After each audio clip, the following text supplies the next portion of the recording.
You know, there's a saying, diamonds are forever, but basketball is not. So what happens when a player finally hangs his jersey for good? How do they manage the fame when their careers end? Well, more importantly, this question, is there life after basketball? Well, the answer is obvious. In the Philippines, they either become politicians or television celebrities. So I guess a better question would be, just how the hell do they do it? Join me, Lourdes Vera, as we dribble back through time here on Basketball Almanac.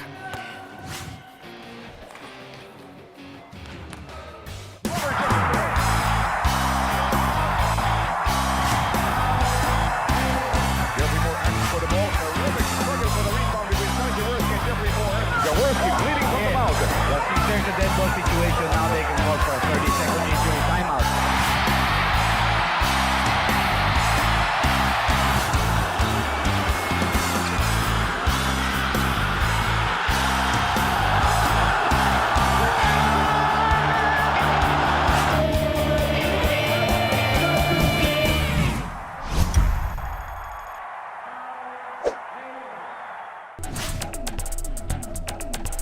Others wait, but there are some who choose to make that one giant career crossover. And a number of them have found themselves in that place that is infinitely bloodier and more savage than professional basketball. It's called local politics. There's a popular American saying, politics is just showbiz for ugly people. Senior citizen ka na? Kung makatalon ka, para kang 18 years old.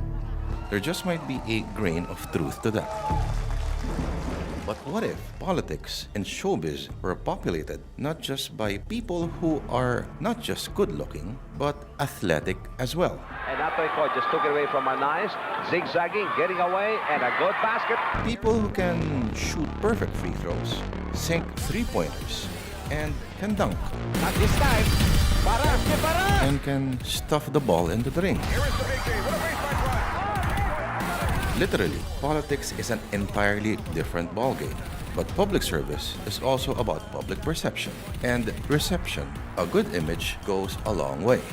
Just ask former Senator Freddie Webb, who has endeared himself to the voting public first by showing his wares on the hardcourt. When I was running for the councilor position dyan sa Pasay, I was playing basketball to represent our country. We won against Korea at that time. And I was assigned to legendary Shin Dumpa para gwardiyan ko. And he's the best in Asia. Pero sa sarili ko, pagka gwardyan ko ito, sa kanya laro lang to, sa akin buhay ko ito. Sapagkat alam kong pag nanalo ko, dun sa laro, mananalo rin ako dun sa politika. So I won. Webb served as Pasay City Councilor from 1971 to 78. In between his work as councilor, he represented the country in the 1972 Munich Olympics as part of the last national team to play in the quadrennial meets basketball competition. He also played for the Tanduay Ram Makers in the PBA from 1976 to 78. Upon retiring in 78, he shifted to coaching, calling the shots for Eco Tanduay and Shell before returning to politics in 87 when he ran for Congressman of the Lone District of Parañaque. He won and served for 2 terms from 87 to 1992 and later vied for a seat in the Senate where he finished inside the Magic 12 with more than 5 million votes. As senator, he authored and co-authored laws on public health and sports. Okay, Jaworski makes this move right down the middle. Prospect, big play again. Not long after Webb's time in the upper house, another basketball legend would enter the Senate. His is a hallowed name in Philippine sports, Robert Jaworski. So the idea here is no double teaming, but not unless it is obvious that you can take it. Okay. The Big J ran for senator in 1988 and finished 9th with almost 9 million votes. In the Senate, he filed 300 bills on economic affairs, trade, commerce, environment, and sports. We have to get into the bottom of this matter, the accreditation process, and more so how it is being handled by the DOTC, particularly LTO. He also figured in the Senate investigation on PhilSham controversy, which exposed bogus Filipino-American players in the PBA. He was also a senator juror in the ERAP impeachment trial. si Big J was taken seriously as a politician. And I think he did many things in his life as a senator, in trying to filibuster, in trying to go for sound legislation. So I feel that the Big J cannot be underestimated as a senator. You know, I thought to this day, the Big J is highly regarded, not only as someone who made his mark in sports, but also someone who was known as an honest and as a hardworking politician.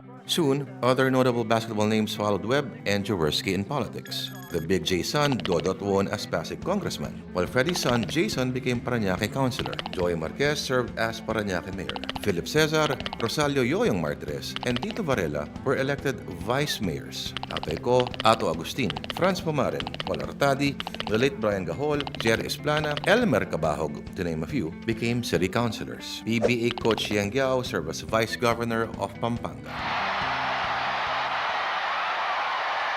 For pop culture expert Michael Andrada, this sports to politics crossover is not entirely surprising. Sa larangan ng cultural studies, lagi merong audience reception o yung reception theory na ikinokonsidera palagi ng isang tao o ng isang personalidad yung kanyang mga career choices kung makakakuha siya o hindi ng suporta. So mayroong mga lumipat sa karera ng labas sa industriya ng sports na nakakuha sila ng following mula sa audience pero meron ding hindi. Freddie Webb and Robert Jaworski were not the first basketball players to enter the Senate. That honor belongs to Ambrosio Padilla, who was a member of the country's first Olympic basketball team. Padilla and company placed 5th in the 1936 Berlin Games. It is still the highest finish made by any Asian team in Olympic basketball. Padilla, a former Solicitor General, served the Senate for 16 years.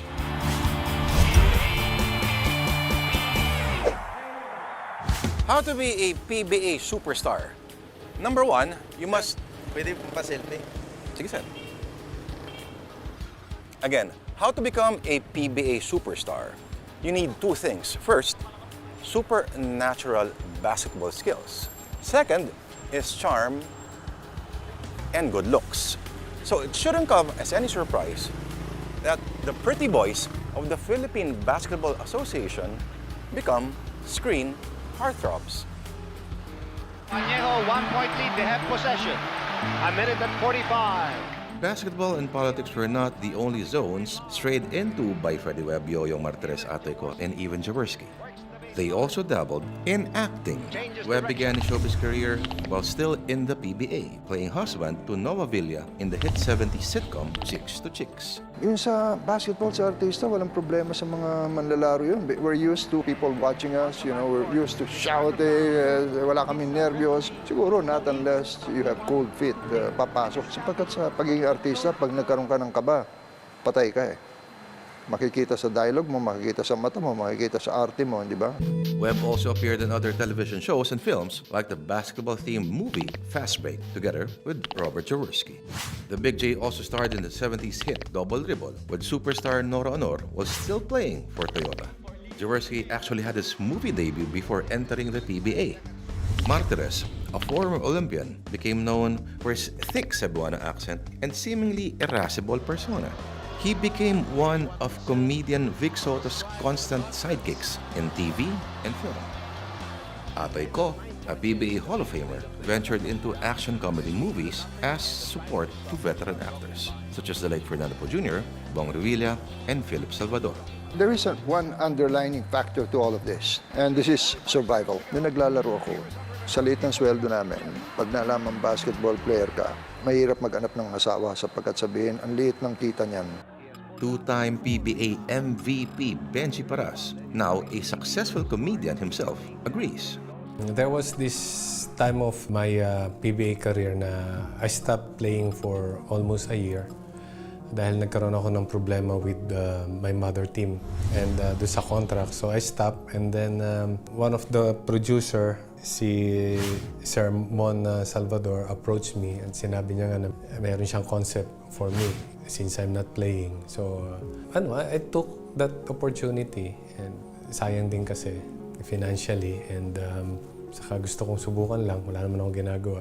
And then doon nag-start. Para sa showbiz debut happened in 1989 when he appeared in the movie Last 2 Minutes at the height of his PBA career. In 1993, he starred with Quezon City Mayor Herbert Bautista in the hit comedy film Dunkin' Donato. When I did my first movie, which is Dunkin' Donato with Herbert Bautista and Rufa Gutierrez. Pagdating ko ron, kwentuhan lang kami, tawanan. Kasi Herbert Bautista is my batchmate from San Beda. And I was still in high school. Then biglang sabi ng director, okay, take na tayo. And what? Yun na yun. Kumaga, wala naman tinuro sa inyo. And then pagdating doon, binibigay yung senaryo. So sa akin kasi, naging experience yung nangyari. And doon na nag-start. With his height, goofiness, and sense of timing, the Tower of Power proved to be a natural in front of the camera and has since made his unique mark in the industry.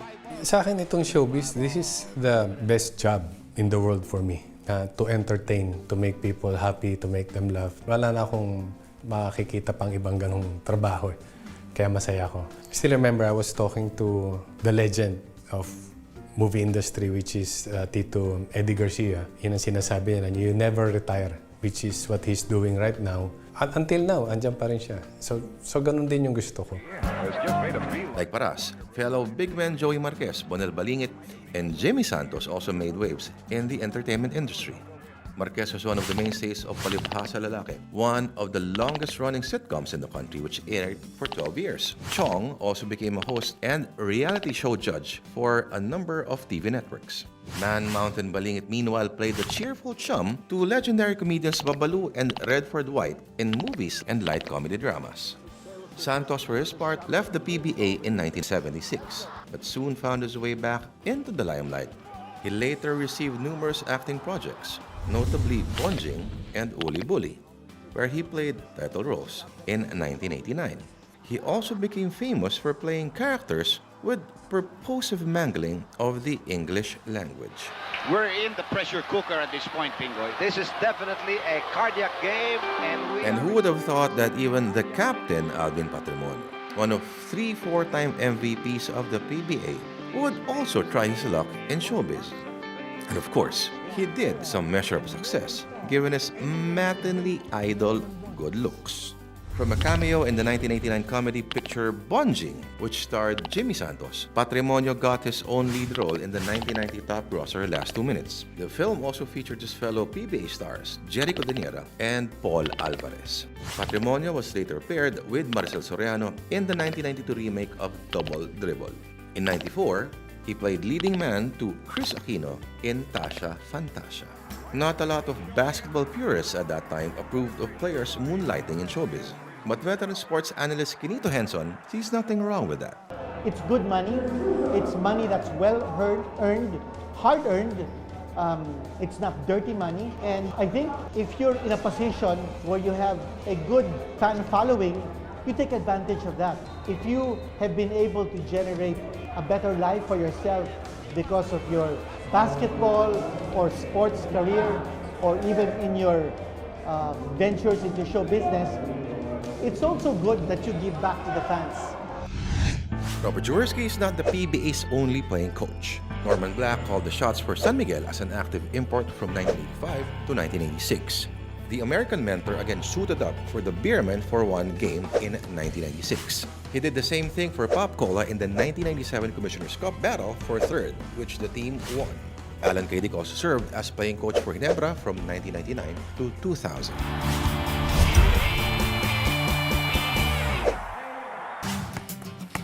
Well, they say that basketball players never really grow old. They just become politicians or television superstars. But in the case of some, there are really some guys who just can't seem to say goodbye to the game. And they become basketball coaches. But at least this time, they're the ones who get to yell at the younger players. Hoy, practice na, hoy! 10 seconds on the shot clock. Abarientos inside. Yes! Johnny Abarientos! Former PBA MVP and national team member Johnny Barrientos is the quintessential little guy who dominated the big league. Oh, what a play by Johnny Abarientos. With his quickness and court savvy, the Flying A led Alaska to a Grand Slam in 1996. That same year, he became the shortest player in PBA history to win the MVP award, underscoring his stature as one of the most popular sportsmen of his time. Siguro, for some reason, pinavor ako ni Lord na mapurso ko yung pagiging basketball player ko dahil sobrang passionate ako talaga maglaro. Pag wala akong basketball, hindi kumpleto yung buhay ko eh. Siguro nung time na yun yung era nung Alaska eh. Medyo mainit yung Alaska. Kunyari, we have a game at night, tapos especially nanalo kayo. Pag nag-mall ka the next day, medyo, uy, napanood ko to last night, galing ng laro nito. Yung mga ganun, memorable sa amin. No? Kasi nung time namin, parang sobrang taas ng hype ng PBA eh. Parang pumapantay nga kami sa mga sikat na artista nung time na yun eh. Ito pa isa, mahirap na tira. And from the big league, Barrientos jumped to the big screen, starring in the 1997 comedy Go, Johnny Go, where he showcased both his acting and dancing skills. Parang wow, sabi ko. Totoo ba to na bibigyan ako ng chance? Hindi ko na-expect, no? Although, maganda naman maganda yung script. Parang light lang siya. Wala namang heavy drama. More on action comedy. So, feeling ko kaya kong dalhin. But after a short stint in entertainment, the Flying A returned to his first love, leading Alaska to 2 more championships in 1998 before joining the PBA Centennial team, which won the bronze medal in the Bangkok Asian Games. In fact, Barrientos almost got the chance to play in the NBA. Meron talaga nag-offer yung Charlotte Hornets team. No? 2 beses kasi ako inoperan. Yung una, training camp for Charlotte. Tapos yung second na offer nila sa akin, 10-day contract naman. Which is diretso na sa NBA yun. Siguro nung time kasi na in-offer sa akin yun, parang yun yung time na part ng Charlotte Hornets is binibenta. Then nung bumalik na sila sa akin, nawala yung interest nila kasi part of the Charlotte Hornets, sold na. Nabenta na. So yung interest nila uling kumuha ng Asian player, parang napunta sa mga European. In 2010, Barrientos retired from the PBA, but he was far from leaving the sport for good. He served as assistant coach for Barangay Ginebra before joining longtime coach and mentor Tim Cohn when San Mig Coffee claimed the league's 5th Grand Slam. San Mig evolved into Star and later Magnolia Hotshots, but the Flying A remains one of its reliable coaching lieutenants. In my heart, gusto ko pa sana maglaro at least 2 more years. Kaya lang di na ako nabigyan ng chance. So, in-embrace ko na yung pagiging assistant coach. So right now, I'm enjoying naman as assistant coach here sa Magnolia Star Hotshots. Congratulations, Johnny Abarientos! Basketball players come and go. They may take on different paths upon retirement. Yet one thing is for sure, the game has definitely taught them not just how to play, but more importantly, to understand the X's and the O's of life. From being a basketball player, marami kang mapupulot ng mga values. No? For instance, discipline, yung hard work. Yung discipline na yun, yung work ethic, yung commitment to a goal. All of those are things that an athlete can bring into a life in show business, a life in politics. The important thing is integrity. Integrity in respecting the game as an athlete. Maging kuripot kayo. Hindi, totoo yan. Kasi maradadami kaibigan mo eh. And mahihiya ka. You need to be the one to spend money. Pero hindi naman pwedeng araw-araw. You need to save money, help your parents na silang naghirap sa'yo. So sila naman muna yung tulungan mo. And after that, ikaw naman. Raise a family and don't save for your children. Put their money where their investment will be taken care of, in short, where they become successful. This is what basketball is all about now. It has become a science, a profession, while before it was only a hobby. He gets it! No matter how long your idols have been playing, all basketball careers must come to an end. Retirement is as inevitable as timeouts or foul trouble. Yet life must play on to the next quarter until we hear the final buzzer. I'm Lourdes Vera, and this has been Basketball Almanac.